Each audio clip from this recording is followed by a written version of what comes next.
रोशन जीवन के अंतिम पड़ाव में था, इसलिए वह तीर्थ यात्रा पर जाना चाहता था। उसने अपने जीवन भर की कमाई एक जगह पर एकत्रित कर रखी थी। जब उसके मन में तीर्थ यात्रा पर जाने का ख्याल आया तो उसने उसमें से कुछ अशर्फियां निकाल लीं और बाकी बची हुई 1000 अशर्फियां एक थैली में भर लीं और अपने मित्र दीनानाथ को देते हुए बोला, मित्र, यह मेरे जीवन भर की कमाई है। अब मैं तीर्थ यात्रा पर जा रहा हूँ। अगर मैं 1 साल के अंदर नहीं आ पाया तो तुम इन्हें किसी नेक काम में खर्च कर लेना। 1 साल तक यह अशर्फियां तुम्हारे पास मेरी एक अमानत है। अगर मैं आ जाऊंगा तो मैं आकर वापस ले लूंगा। दीनानाथ ने कहा, आप चिंता ना करें, मैं आपकी यह अमानत संभाल के रखूंगा। आप बिना चिंता किए आराम से तीर्थ यात्रा पर चले जाइए। दीनानाथ की बात पर यकीन कर रोशन तीर्थ यात्रा पर चल दिया। इतना सारा धन देखकर दीनानाथ का मन बदल गया और उसने उन सारी अशर्फियों को हजम करने की ठान ली। 1 वर्ष बाद जब रोशन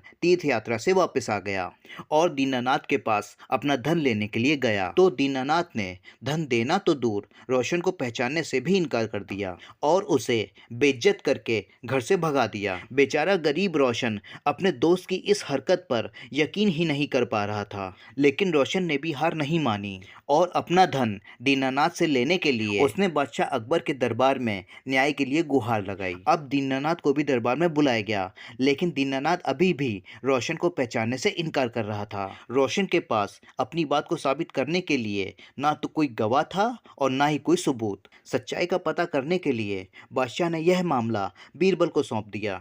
बीरबल ने दोनों से 2 बार पूछताछ की, लेकिन दीनानाथ अपनी बात पर अटल रहा। बीरबल ने रोशन से पूछा, तुमने किसके सामने अपना धन दीनानाथ को दिया था? हुजूर, बस एक आम के पेड़ के नीचे मैंने धन दिया था और कोई गवाह नहीं था। इसका मतलब तुम्हारा गवाह आम का पेड़ है। जाओ और उस आम के पेड़ से कहो कि वो तुम्हारे पक्ष में गवाही दे।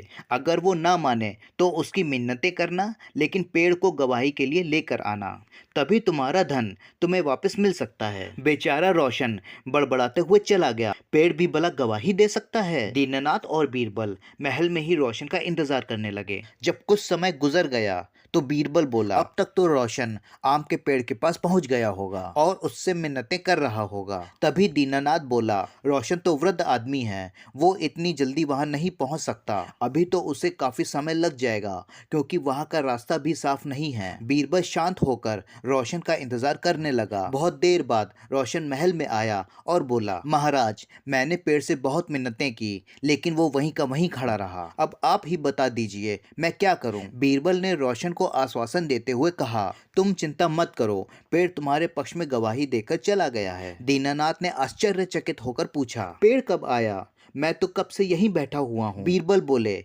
दीनानाथ, जब मैंने तुमसे पूछा था कि रोशन उस पेड़ के पास पहुंच गया होगा तो तुमने तुरंत इनकार कर दिया। इसका मतलब तुम उस जगह के बारे में अच्छी तरह जानते थे, लेकिन तुम झूठ बोल रहे थे। अब तुम सीधे सीधे अशर्फियों के बारे में बताते हो या मैं अपने तरीके से पूछूं? बेचारे दीनानाथ ने डर के मारे सब कबूल कर लिया। उसने रोशन से माफी मांगकर उसका सारा धन वापस कर दिया।